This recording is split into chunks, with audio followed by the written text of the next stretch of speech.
Steve Jobs, Kanye West, Emma Watson, Beyoncé même sont toutes des personnes qui ont quelque chose en commun. L'argent, oui, la célébrité aussi, mais c'est pas de ça que je parle. Elles sont toutes perfectionnistes. Et là je me demande, si des personnes comme elle, si des personnes comme Steve Jobs l'étaient, le mec a quand même créé Apple, je veux dire, on devrait peut-être pas tous prendre exemple? Regardons ça. Une étude a été réalisée auprès de deux groupes de cyclistes. D'un côté, on avait des personnes qui étaient perfectionnistes et de l'autre des personnes qui ne l'étaient pas. On demande aux deux groupes de faire du vélo pendant 6 minutes et d'essayer de battre le record. Mais comme les scientifiques étaient des petits malins, ils ont trafiqué l'expérience de sorte que ça soit impossible pour eux d'y arriver. Après leur échec, on leur dit bah écoutez les gars, c'est pas grave, ça arrive à tout le monde, et comme on est super sympa, on vous laisse une deuxième chance. Le phénomène hyper intéressant qu'on a alors remarqué, c'est que pendant la deuxième tentative, les perfectionnistes avaient fait beaucoup moins d'efforts, contrairement aux non-perfectionnistes qui eux l'ont maintenu. Et l'explication à ça n'est pas très compliquée. Elle est même très simple. Les perfectionnistes ont beaucoup de mal avec l'échec. Quand vous êtes une personne qui a du mal avec l'échec, c'est-à-dire quand vous le voyez comme une chose négative, vous n'allez pas avoir tendance à être plus productive. Au contraire, vous allez avoir tendance à procrastiner. Si on essaye au maximum d'éviter l'échec, on va inévitablement commencer à nous trouver des excuses. C'est pas le bon moment, je le ferai demain, je suis pas prêt. Et c'est logique en soi. Plus tu remets au lendemain, plus tu retardes le potentiel moment où tu vas échouer. En d'autres termes, le perfectionnisme ne fait pas mieux progresser, ne donne pas plus de résultats. Au contraire, il t'empêche d'en avoir. Rendez-vous compte qu'aujourd'hui, la plupart des gens pensent le contraire, qu'on réussit mieux en étant perfectionniste. On vit dans une époque où le perfectionnisme augmente petit à petit, surtout chez les plus jeunes, qui pensent qu'il faut forcément l'être pour réussir. D'ailleurs, c'est quelque chose qui est beaucoup renforcé par les réseaux. Mais bon, à ça, j'y reviendrai plus tard. Mais bon, si vous pensiez que c'était le seul problème, vous n'êtes pas au bout de vos surprises. Les perfectionnistes croient que pour valoir quelque chose, il faut être parfait, et qu'alors seulement ils seront quelqu'un. Comme le sentiment de n'avoir aucune valeur n'est jamais très agréable, ils s'imaginent que la solution, c'est d'être le plus parfait possible, alors qu'il ne s'agit pas de ça. Une des raisons principales au perfectionnisme est le manque de confiance en soi. Mais ça, à la limite, c'est pas grave. Pas grave dans le sens où ce n'est pas une fatalité. On a tous des insécurités. Il n'existe pas des gens confiants et des gens pas confiants. C'est un spectre. Et on peut tous travailler dessus. Le problème, c'est que les perfectionnistes vont le faire de la mauvaise manière. Ce qu'ils vont faire, c'est se fixer des objectifs tellement grands, tellement ambitieux qu'ils en deviennent limite surréalistes. Ils se disent que s'ils arrivent à accomplir X ou Y, on va les respecter, les aimer, peut-être même les admirer, qui sait. Multiplier mes revenus par 6 en 3 mois, apprendre à coder en 1 mois, perdre 10 kilos en 3 semaines, vous voyez le genre. Le problème d'un objectif surréaliste est que, vous l'aurez compris, le risque d'échec est bien plus grand. Sauf qu'à votre avis, il se passe quoi quand quelqu'un qui manque déjà de confiance en soi et qu'en plus a peur d'échouer, échoue justement? Son manque de confiance s'aggrave. Un manque de confiance qu'il cherchera à compenser par des objectifs encore plus grands. Et dire que tout ça peut être évité. Ce que je veux dire, c'est que pour être bon dans ton domaine, tu n'as pas besoin de chercher la perfection. C'est même te tirer une balle dans le pied. Prenons un exemple. Dites-vous qu'on est dans Minecraft et qu'à la place d'avoir une barre de bouffe et une barre d'eau, elles sont remplacées par deux autres barres qui sont le temps, on a 24 heures dans une journée,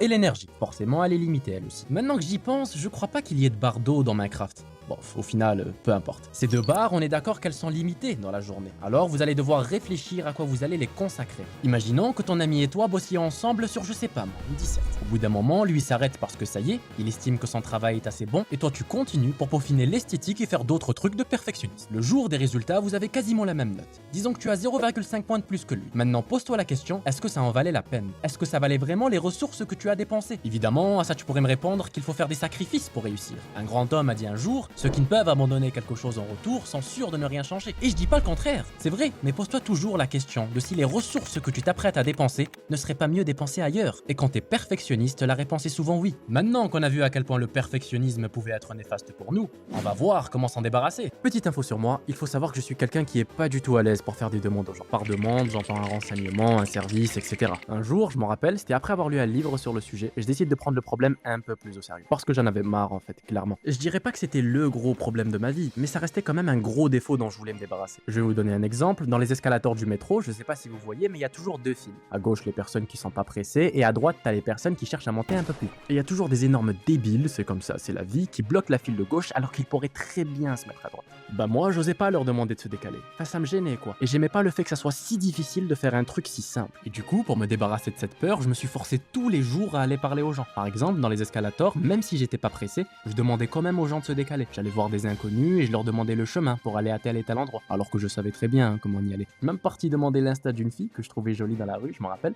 Et je me suis pris un râteau, hein, disons-le clairement. Mais j'étais trop content après, parce que j'avais osé le faire. Tout ça pour dire que pour le perfectionnisme, c'est la même chose. Sauf que la peur ici, c'est l'échec. Ou plutôt la vision qu'on a de l'échec. Je connaissais pas ça jusqu'à il y a pas longtemps, mais il existe une sorte de pyramide de l'échec. En gros, l'échec peut être vu de différentes façons. Le point le plus bas, la base de la pyramide, c'est de voir l'échec comme quelque chose de mauvais, de négatif. C'est là où la majorité des gens se retrouvent, à mon avis. Ensuite, le niveau au-dessus, c'est de voir l'échec comme quelque chose de normal. Ça arrive à tout le monde. Le niveau d'après est de voir l'échec comme un outil d'apprentissage. Lorsqu'on échoue, on apprend des trucs, on se développe. Et pour finir, le sommet de la pyramide, c'est de voir l'échec comme un succès. En échouant, on réunit des données qui seront cruciales pour augmenter nos chances de réussite à la prochaine tentative. Donc ça c'est une chose de le savoir, mais le plus important est de travailler dessus. Regarde-moi, pour battre ma peur d'aller faire des demandes aux gens, je suis allé faire des demandes aux gens. Il n'y a pas de secret, pas de chemin secondaire. Pour battre sa peur de l'échec, il va falloir échouer. Et comment concrètement? En sortant de sa zone de confort, en faisant des choses qu'on n'a pas l'habitude de faire. C'est du bon sens en soi, vu que la probabilité d'échec est plus grande dans les domaines qui sont nouveaux pour nous. En se confrontant à l'échec encore et encore, au lieu de le fuir, on arrête de le craindre et on change sa manière de le voir. En le voyant comme il est, comme une forme d'apprentissage, comme un moyen de recommencer, mais avec plus de données et d'expérience. Technique numéro 2, se fixer des standards raisonnables.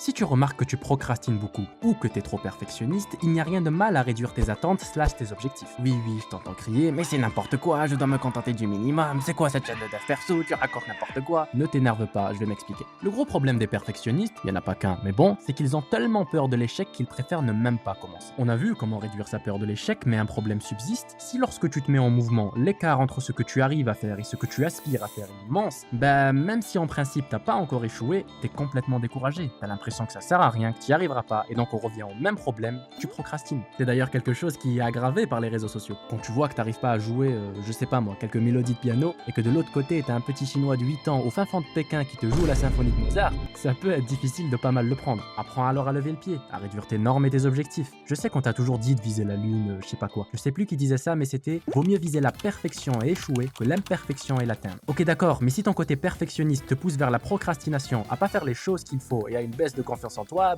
c'est pas bon non plus, tu vois. Je suis pas en train de dire qu'il faut viser la même chose que tout le monde, ou accepter la médiocrité. Je dis juste qu'avoir des objectifs excessivement élevés, et surtout quand on commence un domaine, peut être un frein à notre progression plus qu'autre chose. Mais comme a dit un grand poète, la vérité est rarement pure et jamais simple. J'adore dire des citations stylées. Toute la stratégie consiste alors à essayer de trouver un équilibre entre objectifs atteignables et challengeants, permettre la motivation sans procrastination. Je vous jure que je l'ai pas fait exprès.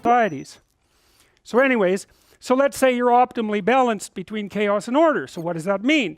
Well, you're stable enough, but you're interested, right? Because a little novelty heightens your anxiety. That wakes you up a bit. That's the adventure part of it. Jordan Peterson appelle ça la zone d'ordre et de chaos. L'idée est donc de trouver un équilibre, qui n'est pas universel d'ailleurs et qui dépend des gens, entre zone d'ordre, l'équivalent de la zone de confort, ce qu'on maîtrise, ce qu'on arrive à faire, et la zone de chaos. C'est lorsque tu n'es plus dans cette zone de confort, que tu te confrontes à la nouveauté et au défi. Technique numéro 3, arrête de te comparer. Et oui, on arrive au dernier conseil. Celui-ci va pas plaire à tout le monde, mais bon, d'un autre côté, c'est peu probable que tu l'aies jamais entendu. Supprime les réseaux sociaux. Insta, TikTok, Facebook, ça dégage. Même si je pense pas qu'on soit nombreux encore à utiliser Facebook. Mais bon, on sait jamais. Tout à l'heure, j'avais dit que lorsque l'écart entre ce que tu veux et ce que tu as est très grand, ça crée un sentiment d'infériorité, ça démotive, décourage. Et les réseaux ont malheureusement un rôle là-dedans. Voir tous ces gens qui ont tellement mieux que nous, qui font tout mieux que nous, ils sont plus riches, plus forts, plus beaux et belles que nous. C'est compliqué de pas se sentir comme une merde, surtout quand on est au collège-lycée, en plein développement, qu'on est encore en train de se chercher. Notre confiance est encore tellement fragile. Et si cette même confiance reçoit plusieurs balles par jour à coups de réseaux sociaux, avec des Lamborghini, probablement loués, des liasses de billets, faciles à faker, des corps plus que parfaits, mais faciles à photoshopper, un perfectionniste qui essaye de faire des efforts et qui n'arrive pas à avoir le quart de ce qu'il voit sur les réseaux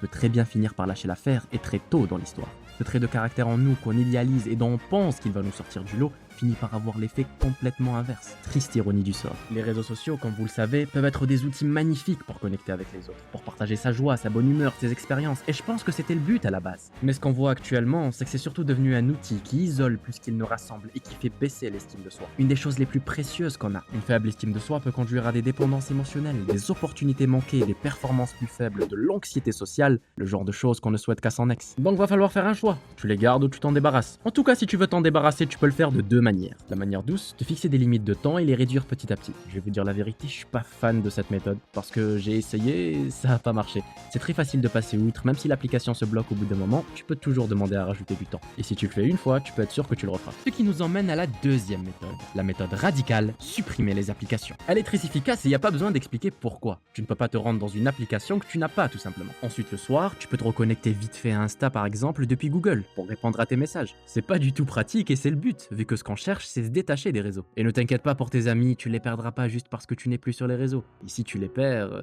avez-vous vraiment été amis? Bon, j'espère que cette vidéo t'a plu, abonne-toi à la chaîne, like et ciao!